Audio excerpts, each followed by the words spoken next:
My name is Luba Olenski, and I was born in Lithuania. But my father was not in Lithuania. He was born in Poland. And when he was old enough, he attended a yeshiva, I think in Grodno, in Poland. And he didn't want to go to the Polish army, so he wanted to go into the real Slabotka yeshiva. And he smuggled the border, and he took a new name, Frank, and my name was Frank, my childhood name, my single name. And he was there for many years, maybe 10 years. He knew the Gemara by Alpeh. I knew he was a Talmud. They called him a Talmud Chochem. And my mother met my father, I think, through a shidduch, through how do you call a shidduch in English? A match. Huh? Being set up like a matchmaker. Yeah, no, introduced, mm-hmm. Yeah. And they married, and we lived in Kovno. My father used to go to the Musa Shtibel across the road from his business, and he had all the Jewish shops that sell cigarettes and tobacco were his customers, most of them.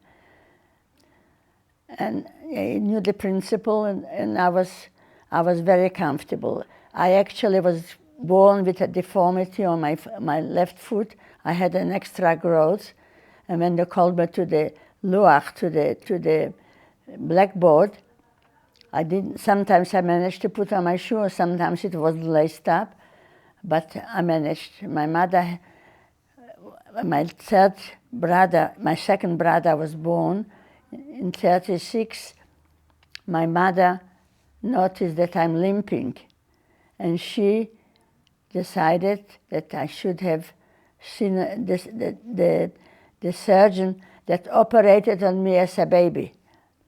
And I went back to him, and he examined me. And in those days, my father sent me out of the room.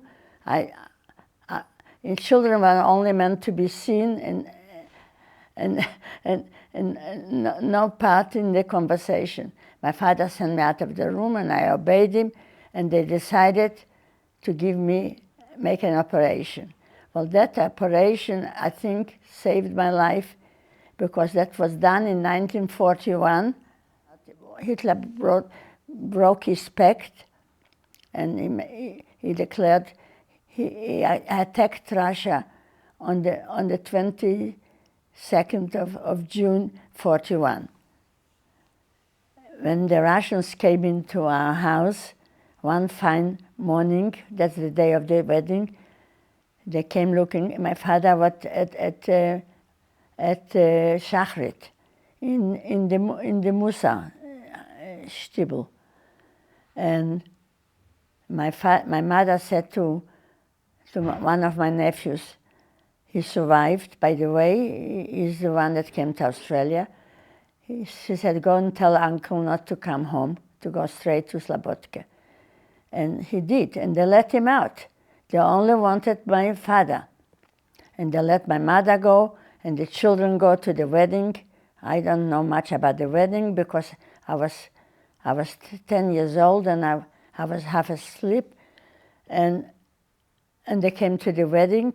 We all came to the wedding, and somebody suggested to my father, if he goes back to Poland, there's no border, then maybe forget about him. Maybe he goes to Bialystok. He had a nephew in Bialystok.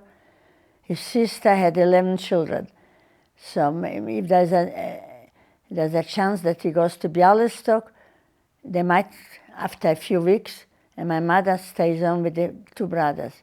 And my mother said, how can you go what about Luba? She has to take Luba.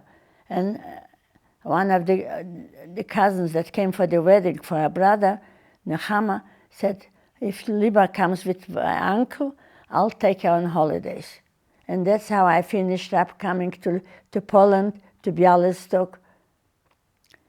And we went for a big walk on a Shabbat, and my cousin was going to show off Bialystok to him, and I went to sleep after Shalosh Seivdot, Shalosh Shudas, and I was so tired, and I was woken up by bombs. And I started, Daddy, what's happening? What are the noise? He said, Sha, my child, it's war. It won't last more than a few weeks, so we'll go back to Mom. And I didn't mention that my mother took me to the train station and told me where my father is sitting. Ah, yes, in Kaunas, in Kovno. And she told me to go to that department where my father is sitting, to that part. And she made the most beautiful clothes for me. When the Russians took over the shop for my parents, she went on a spending. She could see that the money is not what you couldn't do much for the money. So the first thing she made me a wardrobe, unbelievable, handwritten, handmade, and hand embroidered.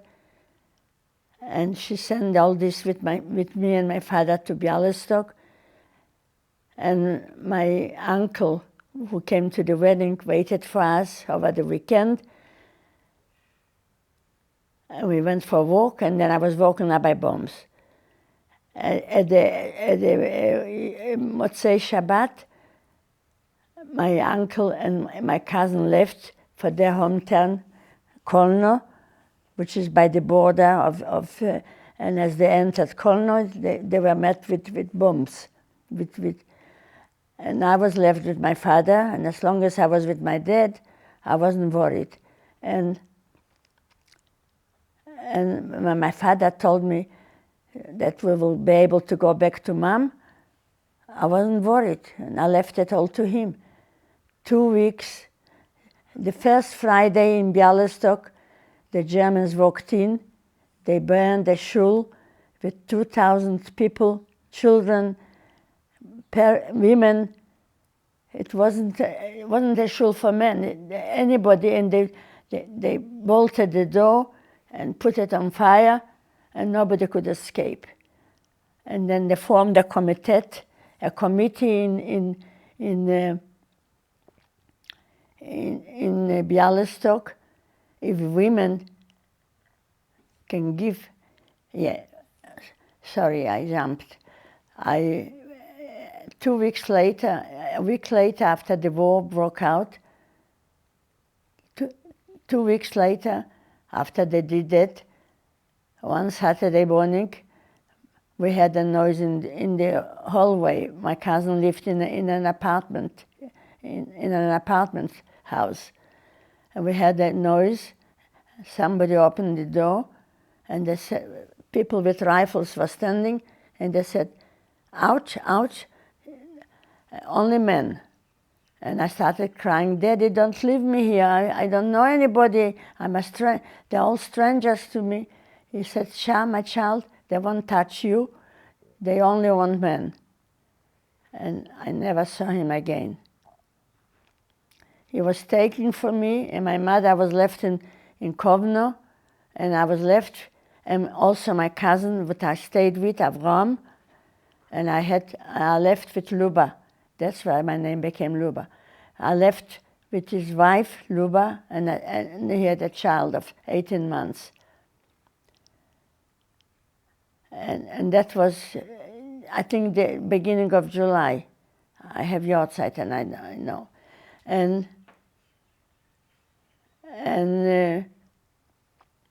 they took away my father, and the Jewish committee they formed, they said if women will bring 15 kilo gold to the Judenrat. Have you heard what Judenrat is? It's a committee from Jewish people that make the elders of the, a body board, a board of people. And women took off their wedding rings and whatever jewelry they had, and they all threw it into the dish that they collected, but they did not return, because later on we found out after the war that they were shot the same day. 6,000 men, between 5 and 6. And I never saw my father again, and I was left with strangers, and those strangers, I think they deserve the Gan Eden. Every time I speak of them, they looked after me. I was a hopeless 10-year-old girl, and I was good for nothing. The only thing, one of the ladies, when they formed the Ghetto on the 1st of August, we had to move out wherever we were. By the 1st of August, we have to be in the new part. And that Luba had a brother, Motel. He lived in the part of the ghetto that's supposed to be. He took his sister, he took with her child, and he took me, and his wife took her sister and a little boy. And her sister wanted to make a kindergarten in the one of the rooms, and I was told to go around and walk around the little boy she had, 18 months old child. He was asleep, and by that time, sometimes I was cold. It was already August is still warm, but when I walked around for hours with him. And as I said, if I didn't have the operation, I wouldn't be able to do all that. And I walked around, and then they told me how to cook manna. Manna is semolina. And from that day on, I became hungry because my mother wasn't there to feed me and pay me for each glass of milk I drank. And when I used to feed him, I used to feed myself also, a spoon for him and a spoon for me. And I never stopped from being hungry. That time, and then there was a children's action in February 43, I think, 42. Yeah, 42, yeah. And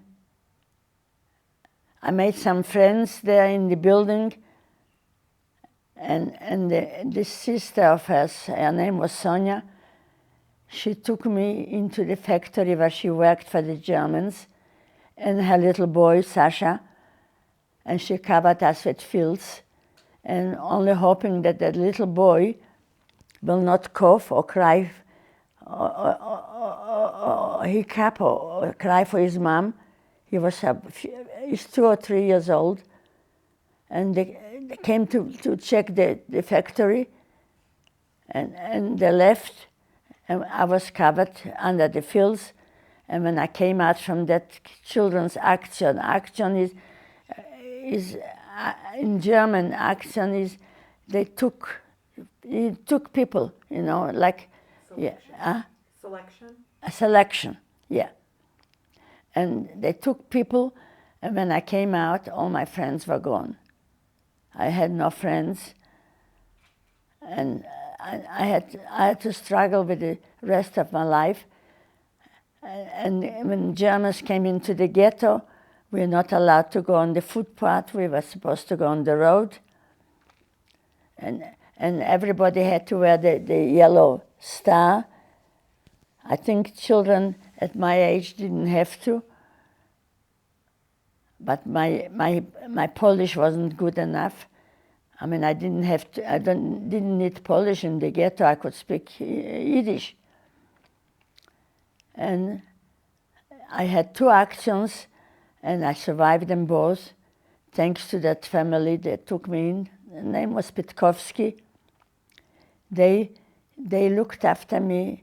The husband, Motel, worked for the Germans in the leather factory, and he was safe. And then on the 1st of August in 43, there came placard, a notice on all the posts in the ghetto that all Jews of the ghetto have to come to that place, and there were 60,000 Jews in the ghetto. Over the years, there was a few selections, like you said, and it wasn't maybe 60,000, maybe it was 40,000. However, and those two sisters had a brother. He was trying to get the uprising in the Białystok ghetto, but he didn't manage to. And we actually came to that place. I was given a rucksack with food, with sardines, to take tins, and it was a hot day, and I couldn't. She could see I was struggling. She said, "Drop a tin, drop another one." You know, I was carrying heavy luggage with the food, with all the tins of food, and she had to carry the little boy, and finally we got to the place, and the whole night we were the last ones sitting on the outside, on the edge of the gathering, and it was a big place, and a whole night women were calling for their husbands, for their children. "Yankel, where are you? Moshe, where are you?" And it wasn't just Germans, the Ukrainians. They collaborated with the Germans. They beat that person who called out names. They beat them with the back of the rifle, and the person used to fall unconscious on the floor. And that's how we survived the first night. And in the morning, they loaded the first transport, and that brother of what couldn't succeed in making the uprising stood up in the next morning. They loaded the people to the wagons, and I kept very close to that family. I didn't know anybody else, and we were packed in the wagon. You could only have standing room, but they made room for the children to sit down. And her brother stood up and he said, "Ladies and gentlemen, you should know that we're not going to a labor camp. We're going to an extermination camp. Whoever can jump from the train should try and jump." And that mortal, he was the first one to jump, and the Germans were sitting on top of the train and shooting wherever they could.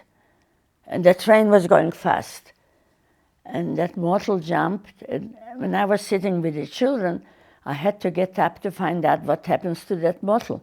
So I was standing just to hear what happened to him. And I said, "No, what happened?" "Oh my God, he hit his head in a post and he never got up." He was a heavy man. But before he jumped, he went out to that little cattle window. He took off his jacket and gave it to his wife. And his wife also had a little boy. So the mothers didn't leave their children. Most of the fathers did leave the children. They wanted to save themselves. So, and they said to me, "Little girl, child, move away. You're taking up space that the grown-ups can jump." And all I said is, "How do you know? You want to jump? You have to jump now." I had no intention I didn't even realize I was going to jump. And two young boys came over to the wife, Dvora, and they said, "If that girl jumps, we'll look after her." And she put on her husband's jacket on me. That jacket actually saved my life. That jacket saved my life. I didn't realize what was in the jacket, and those two boys jumped that promised to look after me, and they told me, now you've got to do it now because you'll be too far apart, because the train is going very fast. And they pushed me out through the little window, and I was standing there on the platform and couldn't hold myself, and then somebody hit me over the hand. Now you have to let go. And I jumped, and the bullets were between my legs, but I was so light. I think I made somersaults, and I finished up unconscious on the railway line, a bit further, on stones. And I tell you what, I never realized that gentle woman, she should be honored as an honorable Gentile. She woke me up. She said, child, get up, wake up, because they're cleaning up. Anybody who's alive, they'll finish up shooting them. Look, here's your Zhitkis. Zhitkis means Jews, by the forest. Run to them and join them. And I was not conscious, and I started running, and I joined them, and we all sat at the edge of and two more men. There were, instead of two, there were four that jumped. And they jumped, and they were standing and waiting for me to reach them. And then we went inside the forest, and they asked me, do you have anything that we can exchange for food? I said, I don't know, have a look in the jacket. I took off the jacket, and I gave it to them, and they inspected it through the lining. He said, I think you have. Yeah, there was, I think, gold coins there. He was a wealthy man. And I don't know what else was there. I don't know if there was diamonds. I don't know. It didn't interest me because all I wanted to be with those four men. And they decided that if we can, after we'll hear the next transport to Treblinka, in the morning, we can cross the railway line, and on the other side there are partisans. And whatever they decided, I was willing to agree. I had no ideas of my own. And we sat through the night. I don't know whether we slept or not. We went through the night, and we did cross the railway lines in the morning, and it was not a soul to be seen. The sun just got up.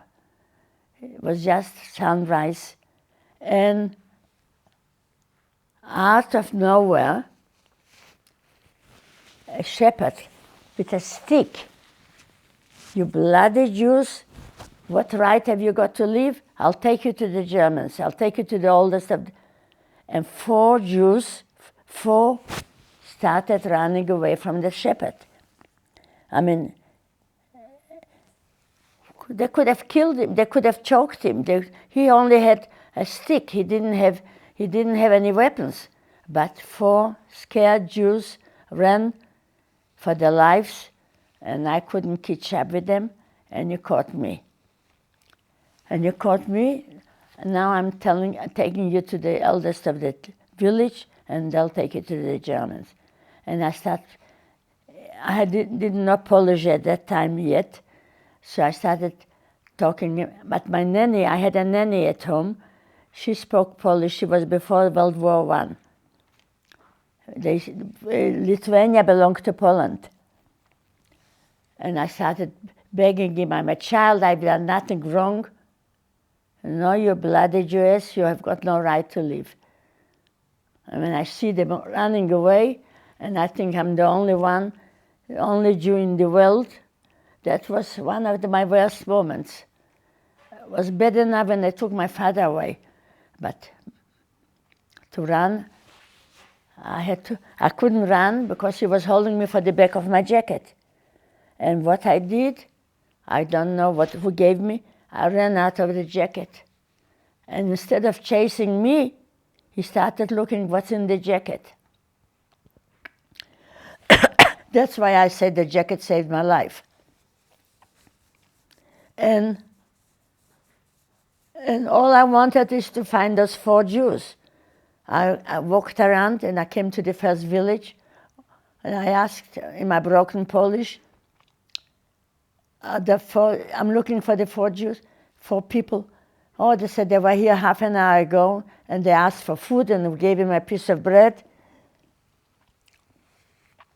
And they left.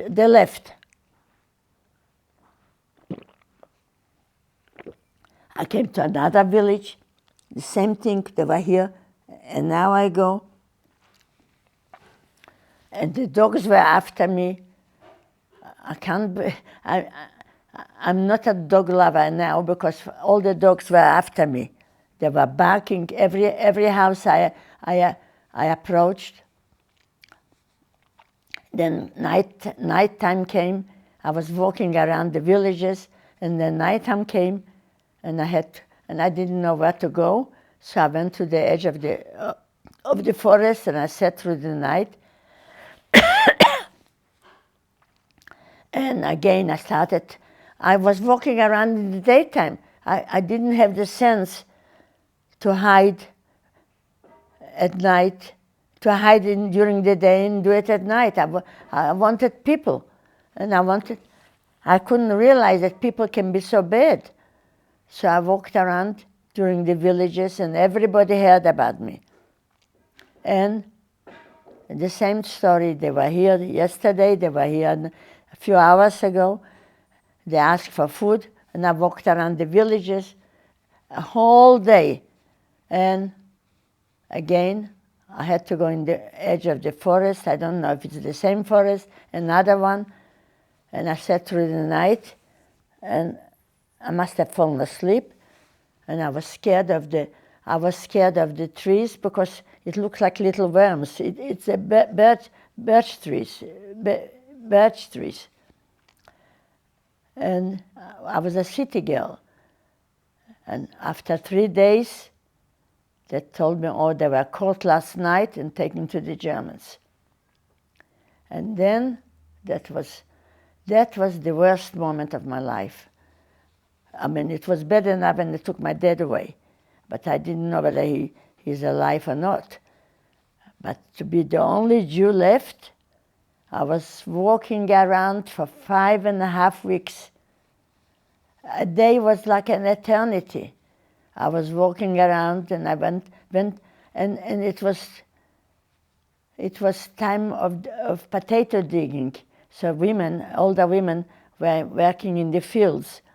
I was walking through the fields just to be with people. I didn't realize people were so bad. I didn't realize people can be so evil. So I walked around through the fields, and the young boys, the young men that worked with the women said, let's get rid of her. You can get a kilo of sugar for her. And the women said, leave her alone. She's a child. She's done nothing wrong. And they left me the leftovers from the lunch, baked in the ashes, baked potatoes. One day they told me to go to a high stack on the field. You'll be warmer there, because I didn't have the jacket anymore.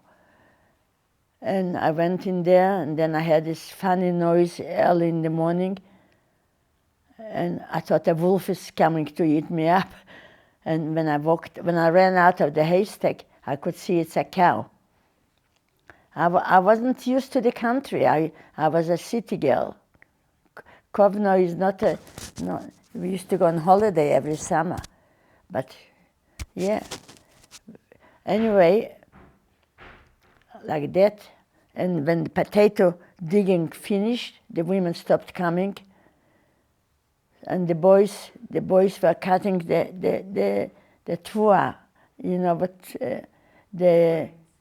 what do you make bread? The grain.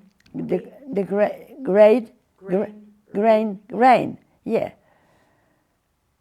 And so the boys were not so. I was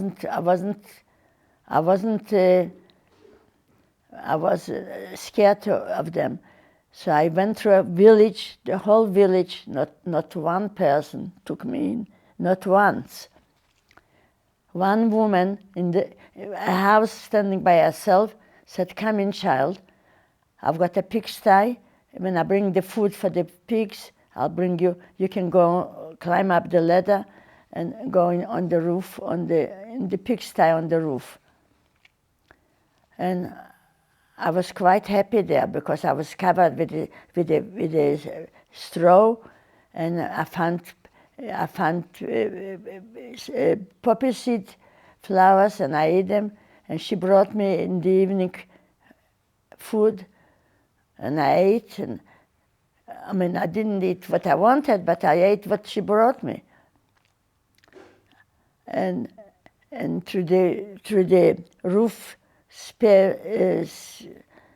I could see the world, I could see the sun. After 3 days, she said, "Oh my God, you have to leave. Everybody heard about you, and the Germans are searching every house." I said, "Please keep me, don't send me away. No, I can't keep you. But before you go, I want you to give me your clothes because I've got a girl of the same age." And she took away my clothes, what I was wearing, and my shoes, and she brought me almost schmattes up to the floor. I was not used to it, and shoes that on heels, which I never wore before. So I wore them on my shoulder, and yeah, and then like that, I was 5.5 weeks. I think I went through all the villages in the area, and I don't know where I was. That last night, I went through a village, the same thing, and a woman breastfeeding her baby said, "Come in, child, I'll give you something warm to eat." It was already in that time, November, October.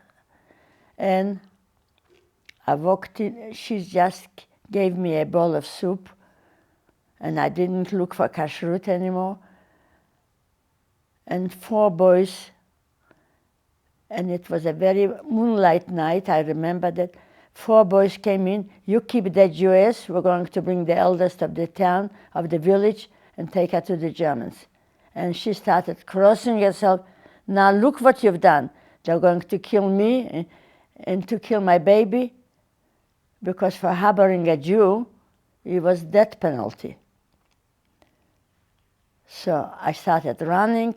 My God, could I run? And they are after me. Halfway, they left me alone. I ran till I reached the forest, and it was a moonlight night. And that night, I made a decision. I'm going to give myself up. If I'm lucky enough, they might send me to a camp with the other Jews, because there's nothing worse than be the only Jew in the world. How old were you? I was 12, 2 years in the ghetto. And as I said, those people should have the lichtige Gan Eden. They looked after me. They gave me the jacket. She had a boy, but she knew where she was going. I can't understand why she gave me the jacket with all the rechush. How do you say the Possessions. Huh? All her possessions. Yeah. So I made a decision. As soon as it'll be daylight, I'm going to give myself up to the village, and if I'm lucky, they'll send me to a camp. I didn't realize that they wouldn't take me to camp. But I was walking down the village, and I know the bells were ringing, so I knew it's Sunday. And then I meet an old man going to church. He said, you must be the girl that everybody knows, heard about you. You know there are Jews in the forest. I said, what? What are you talking about? I didn't believe him. He said, if I see you, to tell you to wait by the well. So I kept walking, and I didn't believe him. I thought maybe he's telling me that he'll send Germans for me. I kept walking again, and another old man, an older person, I wish I knew who it was, because otherwise I would have gone to the eldest of the village. I wish,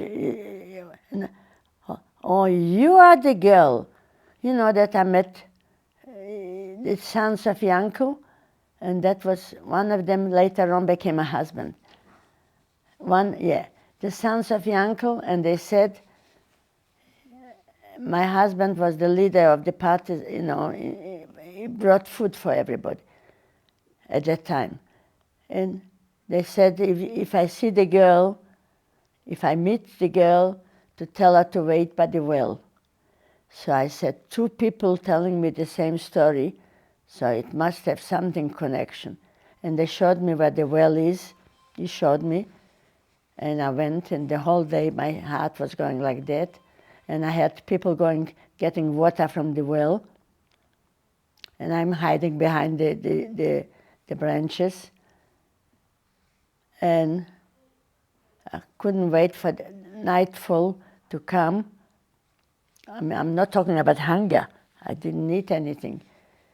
And nightfall came, and I heard men's voices, and I thought, it's the Germans? Or is it, I can't believe it's Jews. It sounded like German. I forgot how Jewish sounds like, because I haven't spoken Jewish for 5.5 weeks. And when they walked in and I saw how they were dressed, I knew that they were Jews. And they told me, they kissed me, they hugged me, and they took me to the place where they cooked.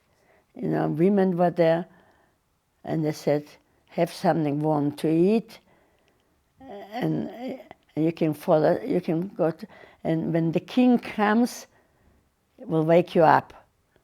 And I didn't know who the king is.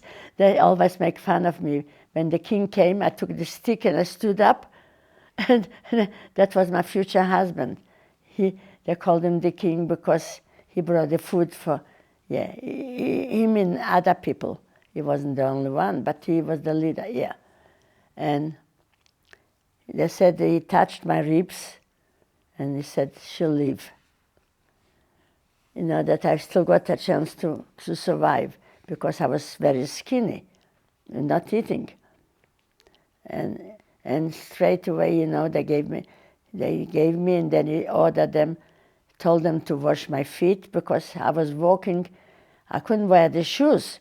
I was walking on the cut grain, and it's very prickly.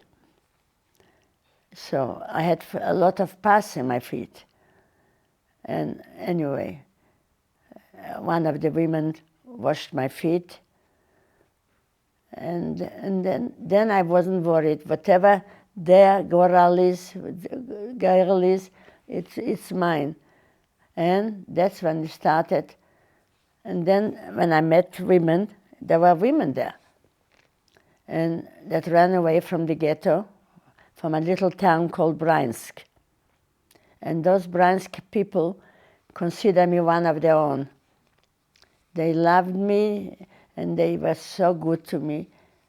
And one is Luba Goldberg. She's still in the Montefiore, in the new nursing home where it used to be Montefiore. Yeah, I don't know. Maybe you know her daughter, Goldie Kellman. No. Anyway, yes. And then they told me that the Russians are trying to join the Jews in the Partisan to make one group of partisans. We went through a lot of, there was once Oblava. Oblava is a surrounding, Everybody, it's always been somebody standing on guard to watch. First of all, we were in camp, in bunkers. But to build a bunker, you have to take the soil away a long way, not to show any sign that the bunker was built here.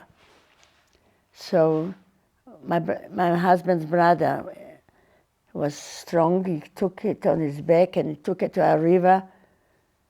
And one day that Luba I met said, let's go and visit a family with an invalid child.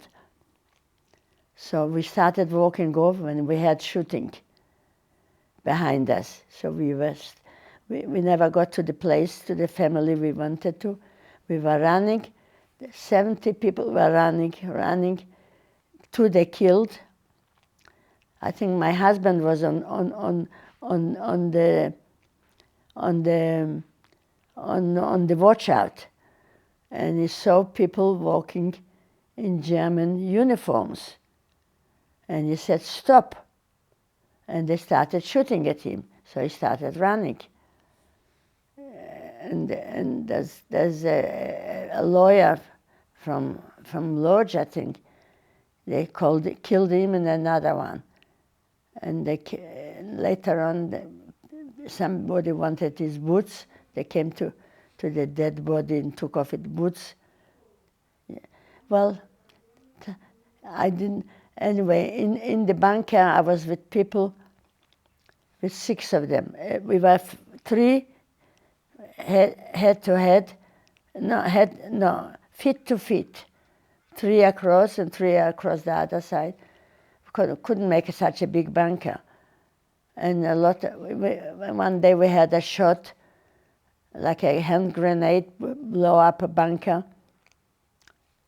And somebody went to find out, and he found his daughter was among the dead ones.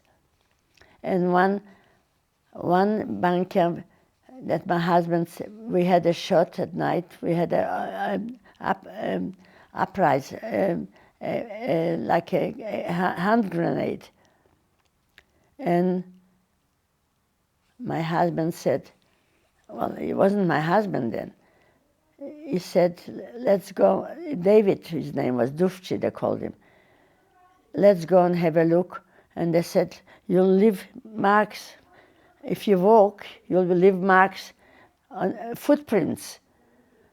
But they didn't. They went with him, and luckily it was snowing, so the footprints were covered. And somebody walked into the bunker, and everybody, 5 people were dead, but one woman, one girl, 19-year-old, she was screaming from pain, help me, help me. And I had a look. She had a piece taken out from her buttock with a grenade.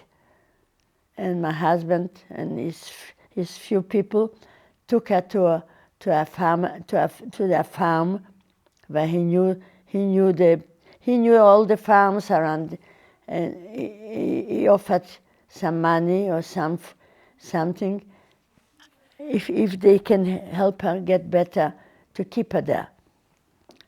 And one of the boys that was with her, that took her, he was among the one that walked with my husband. He later on married her, and they lived in America. They finished up in America. And yeah, I don't know if she's alive anymore, but yeah, I lost touch with everybody. I'm sure most people are not alive anymore. That's why they want me, because you have to tell the story how we survived. Well, I was with them, and the Partisan, and they offered Luba to ask. They said, the Partisan said to Luba Goldberg, she was Luba then, said, if you come with us, I want you to be a cook. the cook. And she said she'll only go if they allow little Luba, me, to come with her. I helped her. She said I wasn't lazy. I helped her to gather the wood for the fire, for cooking, and I helped her peel potatoes. I don't know who brought the potatoes. And the partisans did, they burned bridges. I wasn't part of it, but I was with them. And I was, the Jews, the men that could fight were taken by the partisans, with the partisans, and only left behind the family camp, like women and children, not children, one girl that was invalid, and we survived. 1 year I was with them.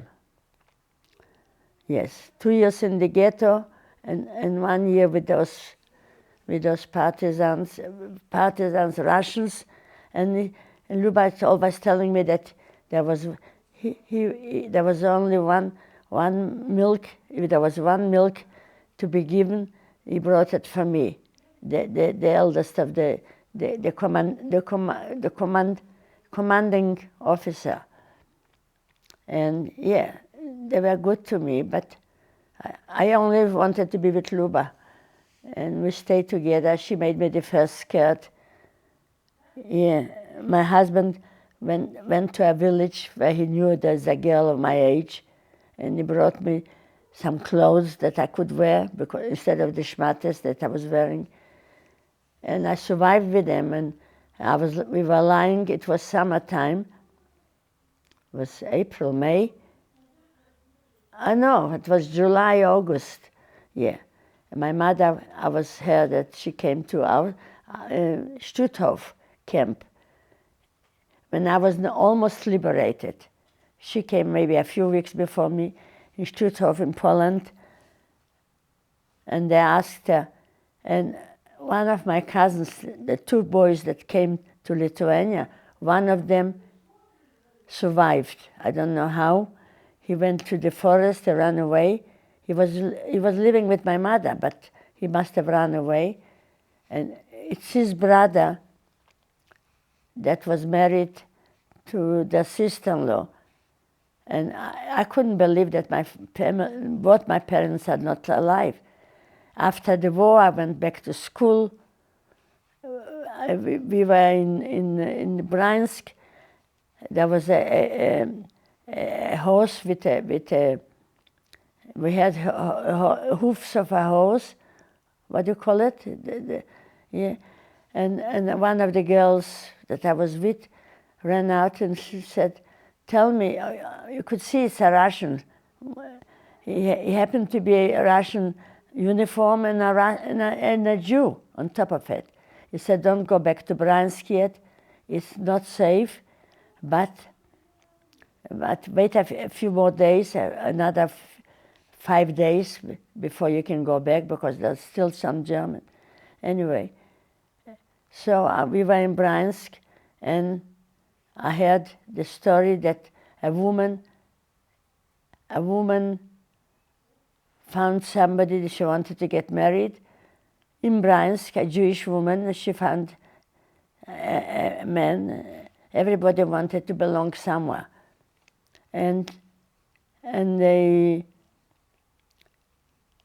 she was a dressmaker. She went to a dressmaker to make a wedding dress, and the Polish people were anti-Semitic. They wanted to get rid of the Germans and wanted to get rid of the Jews, and it's called the Armia Krajova, the army of the country, and they came in and they said, "Let the Jew move away from you. We're going to kill her," like that. And the Polish woman said, "Why? What did she do? She's a customer. She's giving me a..." So they shot both of them, the Polish woman and the Jewish woman. After that, the 70 people from Bryansk decided that it's no good. We should move. The whole night we spent, everybody was watching out in case they come to us. We were all in one house. There was no room for lying down. And they decided that the next day we should go to Bialystok. Bialystok was a city with a police, with a government, some kind of a government. But Bryansk there was nothing there. They killed a young boy that also survived. The Polish, yeah.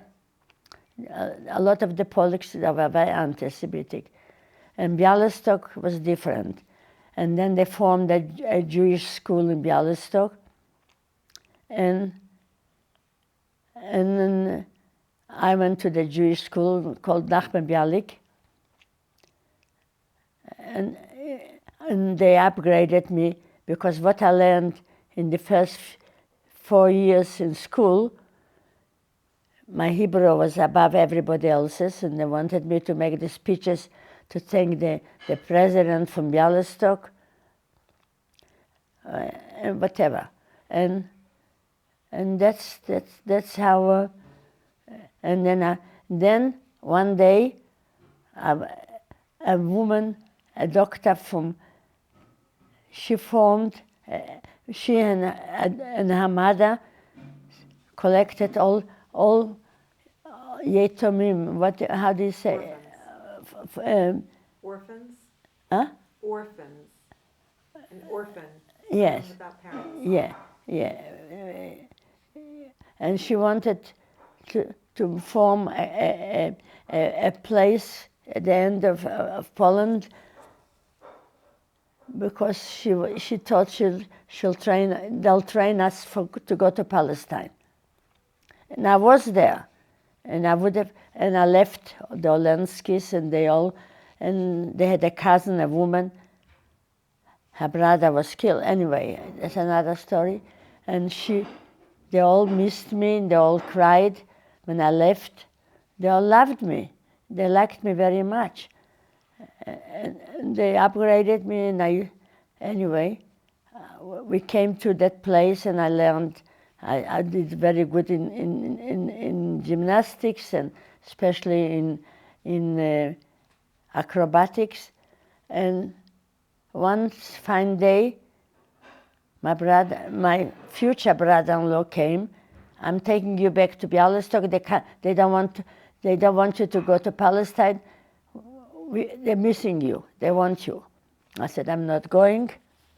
And he said, I'm not living without you.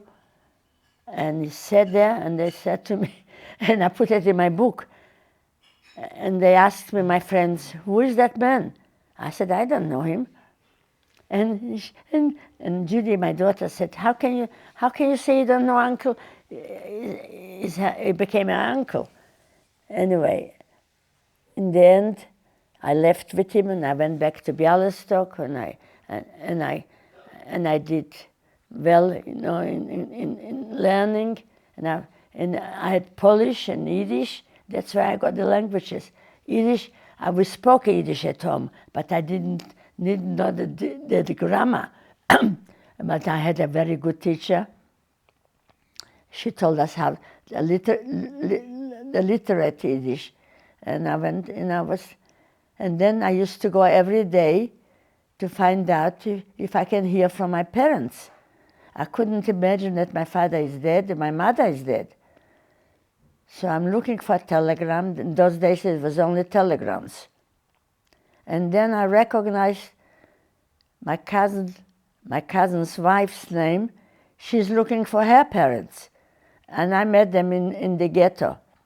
They wanted to know about their daughter, and I said, she stayed with us, Eva. Anyway, I said, nobody alive from your parents. I sent a telegram back. I'm the only one alive. She could not believe that Schlimazel girl like me survived. Anyway, I don't know. Do you know Carmela Canto? No. Yeah. Her son married a very religious girl. He became religious. They made Aliyah in Israel. They live in Israel, in Beit Shemesh. Anyway, and the next letter that came with a permit for me to come to Australia. In those days, chiefly, I think, gave permits yeah.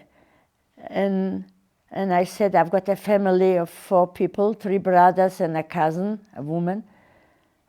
And I put down their names. And in the next letter came 4 permits. So you saved them all. Huh? They helped you survive, and you saved them all in the long run. Yeah. Well, I didn't save them. It was a free will. They were waiting. I mean, I had an uncle. I found out that I know that I had an uncle, my mother's brother, and my mother's sister, and my father's brother in America. And he wrote to me, and he sent me, at the time, $50 at the time. And that was a lot of money for somebody working. He was a chazan, I don't know what he was. He was very religious. And, well, I came to Australia, and it wasn't a religious home that I came to. The son became religious. But somehow, when I married, my husband came because of the permit. He was also going to go to America. They had brothers. He had uncles. And his 2 brothers came with a cousin woman, Dina, and yes, and they came to Australia, and I went to Sydney, and my husband didn't like Sydney so much. After a few weeks, he decided to go to Melbourne, and he liked Melbourne better. There was more Polish newcomers, Polish, yeah. And my cousin's wife, Eva, was pregnant with a 2nd child when I was there, and she said, you must go for Christmas to Melbourne to say hello to the Olenskis. I said, I don't want to go. I don't want to leave you. You're about to have a baby. You must go. I'll survive without. And anyway, I went, and I never went back to Sydney. I came back to Melbourne. My husband said he came to Australia because of me. Well, we fell in love the last months before I left for Australia. I was 16, so I was a young girl. And you raised a beautiful Jewish family. Yes. How did you know you were so young? I know, but I remember that I had to say every morning Modani and every evening Shema Israel. So, Luba, what do you think was the secret to your survival? I think Hashem was looking after me, because I wouldn't have the sense. I was in so many dangers.